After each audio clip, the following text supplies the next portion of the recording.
Hello, good morning and শুভ নববর্ষ জানিয়ে নতুন একটা ভিডিও চালু করছি। এখন বাজে 9:02 আর আমার এখন মর্নিং হলো। তো চলো আজকে কী করবো তোমাদের সাথে পুরোটা শেয়ার করবো, পুরো ভিডিওটা দেখতে হবে। তো ঘুম দিয়ে উঠে দেখছি মা এখানে ঘোড়া ধরিয়েছে। তো আমাদের এটা নিয়ম আছে, পয়লা বৈশাখের দিন এটা করতে হয়। মা আমি এখানে ভিডিও করছিলাম, তো জিজ্ঞাসা করছিল কি হয়েছে। আর এখানটায় রান্নাঘরে এসে আমার তো মাথায় হাত, দেখছে এখানে চাল মা সকালবেলায় হতে না হতেই ভিজে রেখেছে। কি করব ভেবেছিলাম খাসি মাংস আনবো, বাস হলো না। তারপর মাথায় একটা আইডিয়া হলো, যাই হোক ঘরের চাল দিয়ে আমি একটু পোলাও করে দিই। আজকে আর বেশি রান্নাবান্না ঝামেলা রাখবো না, আজকে কেমন কুড়েমি লাগছে। এর জন্য আমি আগে এখানে একটা বড় ডেস্কিতে চালটা পুরো ভিজিয়ে নিয়েছি, ভিজিয়ে বসিয়ে দিয়েছি। আর এখানটা একটু ফুড কালার ইউজ করেছি আমি। আর তারপরে এখানটায় কাজু আর কিশমিশগুলো আমি দিয়ে দেবো। তারপর এক এক করে যা যা লাগে আমি পুরোটা দিয়ে দেবো। যেমন এখানে পুরো গোটা গরম মশলা আমি দিয়ে দেবো, একটু নুন দিয়ে দেবো, আর দিয়ে একটু নাড়িয়ে দেবো। কাজু কিশমিশটা দিয়ে আমি দেখছিলাম ভালো করে যে ওটা গিয়েছে নাকি, সবটুকু একটু দিতে হবে কিনা। নুন দেখো আমি একটু দিয়ে দিয়েছিলাম, তারপর ভাবলাম আর একটু লাগবে। আর এখানটা দিয়ে দিয়েছিলাম গোটা গরম মশলা, দুটো তেজপাতা। তারপর একটু ভালো করে নাড়িয়ে চাড়িয়ে দিলাম যাতে পুরোপুরি রংটা ওই চালের সাথে মিশে যায়। তারপরে এই দেখো হয়ে গেছে, আমি এখানে ছেঁকে নিয়েছি ঝুড়িতে যাতে ভালো করে জলটা ঝরে যায়। আমার পোলাও এখানে অলমোস্ট রেডি। আর এখানটায় আমি ডিম কষা করবো, তার জন্য ডিম বসিয়ে নিয়েছি এই গ্যাসটাতে।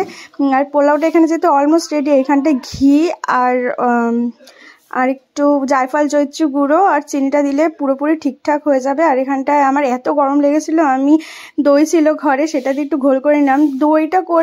দই দিয়ে ঘোলটা করেও তো আমার মাথায় হাত যে এইটুকুনি দইয়ে এইটুকুনি ঘোল হয়েছে। আমি যে অনেকটা হবে, এটা কার কপালে ফোটা দেবো জানি না। এই যে আমার কুটু, ওকে ছাড়া তো আমার সারাদিনই অসম্পূর্ণ। ও দেখি ঘরে এখানে শুয়ে রয়েছে মায়ের ব্লাউজ জড়িয়ে।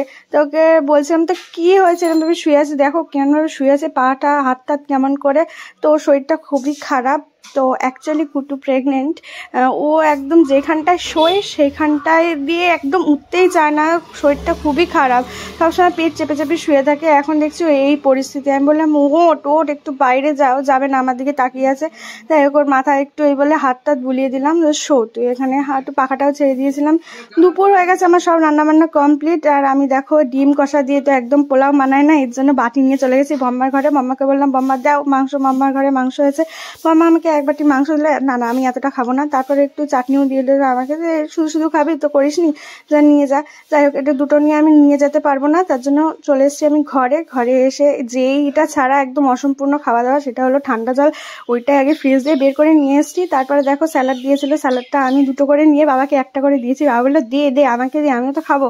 ঠিক আছে বাবাকে দিয়ে দিয়েছি। ওখান থেকে আমি একটু মাংস নিলাম, একটা লেগ পিস টাইপের দিয়েছিল। আমি এতটাই গরম ছিল আমি ধরতে পারছিলাম না। আর পোলাওটা দিয়ে মাংসটা দিয়ে হেভি সুন্দর লাগছিল। কম্বিনেশন পোলাও আর চিকেনের কম্বিনেশন তো একদম অতুলনীয়, একদম বললেই তোমরা বুঝতে পারবে, আর খেলেও বুঝতে পারবে কেমন লেগেছে। মাংসের কাটটা কেমন হয়েছিল অবশ্যই কমেন্ট করে জানিও। আর তারপরে পোলাওটা দিয়ে খেয়েছি, ভীষণ ভালো লাগছিল। এরপর আমি চাটনি খেয়ে নিচ্ছি, দুপুরে খাবার। আমি এখন বেরোবো, কিন্তু কোথায় বেরোবো জানি না। তো আগে রেডি হয়ে আসি, তারপর তোমাদের সাথে দেখা হচ্ছে। টাটা। এই যে রেডি হয়ে আমি চলে আসছি। আমি এখানে কোনো কথা বলিনি, তো আমি দেখে নাও কেমন লাগছে আমাকে অবশ্যই কমেন্ট করে জানাতে ভুলো না। এবার আমি বেরিয়ে যাব। চলে এসছি আমাদের এখানের যে এলাকায় যে পার্ক আছে, সেখানে টিকিট নিয়ে যাচ্ছিলাম। এখানে আকাশটা দেখো জাস্ট অসাম লাগছিল, ফোনের ক্যামেরার জন্য নাকি আকাশটা এরকম ছিল। তারপরে এই যে পার্কে চলে এসছি, এক এক করে দেখছি এখানে ঘুরছে বাচ্চাদের ঘোরার। আর এখানে এই যে আমাদের বড় মন, তাও বাচ্চা ভাব থেকে গেছে, ওকে আমি না বসে নিজে চড়তে বসে গেছি। এখানে একটু ঢং করে নিলাম, মেয়েরা যা করে আর কি, একটু ঢং করে নিয়েছি।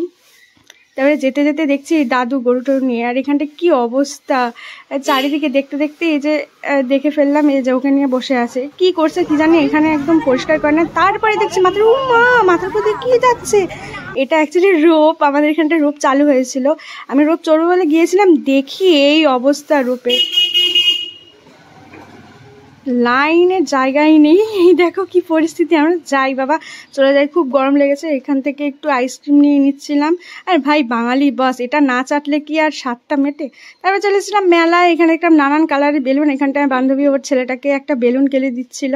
তারপর চলে গেলাম এখানে, এসে দেখছি ফুচকা খাচ্ছি। আমার তো লোভ লাগছে না, এখন খেলে হবে না, পরে খাবো। এখানে এসে কাকু এসে ঢাক বাজাচ্ছে, ঢোল বাজাচ্ছে, এটা কি বলে এটাকে আমি জানি না, বাজাচ্ছিল। আর জিলাপি বাজছিল গরম।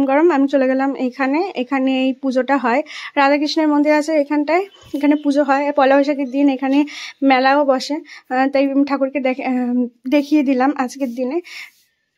তারপরে আমি একটু মেলায় ঢুকবো, ঢুকে চারিদিকে এই যে আমার এই যে মেয়েদের যেখানে দুর্বলতা, যাই হোক আমি এখানটায় চলে এসেছি। জিজ্ঞাসা করছিলাম দামগুলো, অনেক হাই বলছিল, যেহেতু একদম অফ সিজনের মেলা না, তার জন্য এগুলো দেখে খুব পছন্দ হয়েছিল। কিন্তু না, আমি মেলার থেকে এগুলো কিনেছিলাম, আমি নিলাম, স্কিপ করে চলে গেলাম। হাতে তখন টাকা পয়সা নেই। আর মেয়েদের বুঝতেই পারছো, এখানে মেলায় এসে দেখো ও এখানে আয়নায় মুখ দেখছে। তারপর যাই হোক এই যে অ্যাপেল কিনে নিয়েছি আমি, কানে পড়বে এগুলো। তারপর বাড়ি চলে এসেছি। আজকে আমার বান্ধবীর ছেলের জন্মদিন ছিল, ওরা বাড়িতে কেকটা বানিয়েছিল। কেকটা কেমন হয়েছে অবশ্যই কমেন্ট করে জানাতে ভুলো না।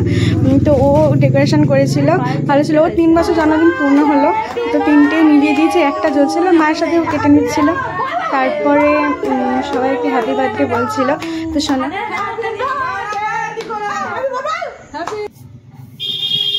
তারপরেও আমার হয়নি, আবার চলে এসেছি বাজারে আমাদের এই যে জায়গায়। তারপর এখানে এসে কফি অর্ডার করে দিয়েছিলাম, কফি। আর এখানে এই ভাইকে দেখাচ্ছেন, ও কি লজ্জা পাচ্ছিল, ও একদম বাচ্চা, ওকে দেখে মন হয়তো হতেই পারে বড় অনেক, কিন্তু না, ও একদমই বাচ্চা, ওর মাত্র 13 বছর বয়স। ও লজ্জা পাচ্ছিল বলে কি বারবার জুম করে করে দেখাচ্ছিলাম। তারপরে যেতে যেতে এই যে এই পজিশনটা যাচ্ছিল, অ্যাকচুয়ালি কালকে বাসন্তী পুজো, তো সেই পজিশনটা দেখলাম এগুলো কী যাচ্ছে, আমি ফার্স্ট টাইম দেখলাম এত সুন্দর করে যাচ্ছে, তাই এর জন্য তোমাদের একটু শেয়ার করলাম। অ্যাকচুয়ালি এটা বাসন্তী পুজোর পরে আমি জিজ্ঞাসা করেছিলাম কিসের সুন্দর পজিশন যাচ্ছিলো, সবাই বাড়তে বাড়তে যাচ্ছিলো। এই যে দাদাগুলোকে দেখছো সবই আমাদের পাড়ার, যাই হোক করে আমাদের দিকে তাকাই, লজ্জা হয়তো পাচ্ছিল। ঠিক আছে, কোনো ব্যাপার না, এখন টোটো করে যাচ্ছিলো। অনেকটা বড় ছিল, এটা অনেকটা বড় ছিল এই পজিশনটা। তারপরে শেষে এইগুলো বাজছিল, এরপর সাঁওতাল নাচও এসেছিলো, সাঁওতালি গান টানও হচ্ছিল। যাই হোক আমরা উপভোগ করতে করতে যাচ্ছিলাম। এখন বাজে রাত্রি 10:30, আমি এখন বাড়িতে যাচ্ছি। ঠিক আছে, তার শেষই হচ্ছে না পজিশনটা, কী রে বাবা শেষই হচ্ছে না। তারপরে আমি জিজ্ঞাসা করলাম যে কী রে, বল একটু বল, এটা কি যাচ্ছে, আমি তো বুঝতেই পারছিলাম না। হয়তো পয়লা বৈশাখের জন্য এখানে এত পজিশন যাচ্ছিলো তাই ভেবেছিলাম, পরে শুনতে পারি এই কেস।